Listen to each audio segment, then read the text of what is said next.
I push it away from my face and look out the window, watching the sand dunes flip past. Anything's better than the hole. I can't go back to that place. I won't.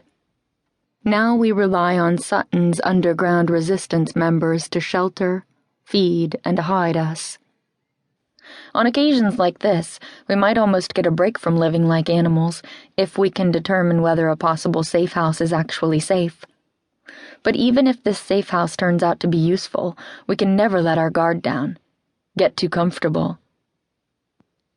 The face of a former revolt member named Molly flashes through my memory as I grip the handle of the car door, turning my knuckles white.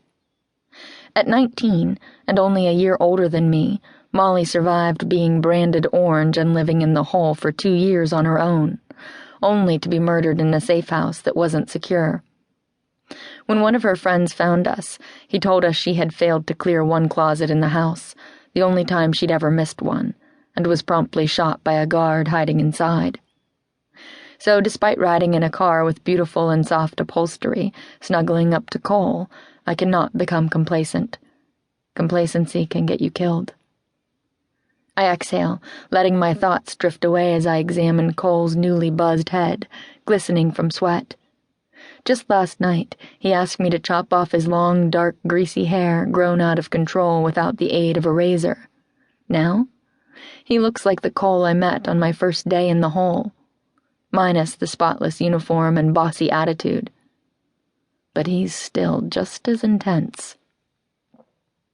I miss Zeus, even though he can be a royal pain in my ass, he says, raising an eyebrow in my direction before planting a kiss on my cheek.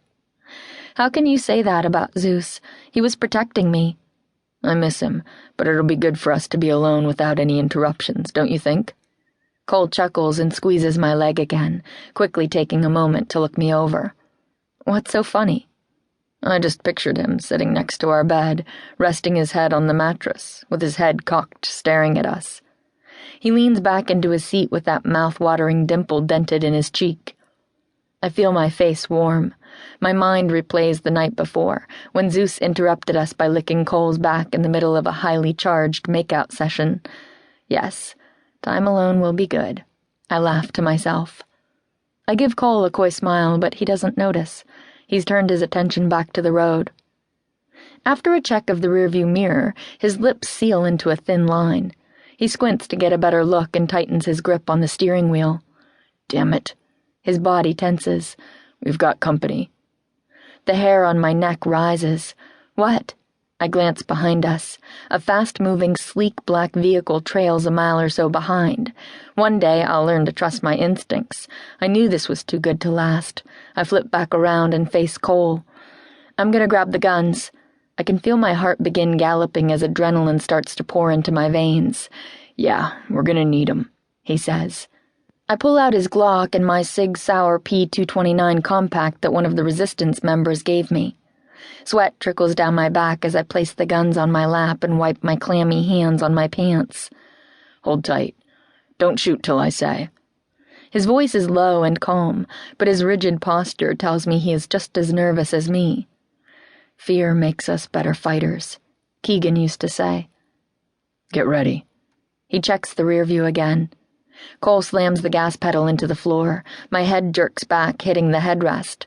The car bucks against his demand, protesting his urgency with an engine that has seen better days. I grip the guns, willing myself to be calm and breathe like he taught me. Here we go. Cole clenches his jaw. Crap. What? I glance over my shoulder again.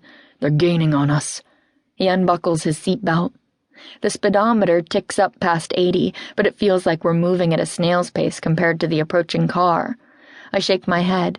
I check Cole's Glock one last time, cocking it before handing it to him. Then I unbuckle my seatbelt too.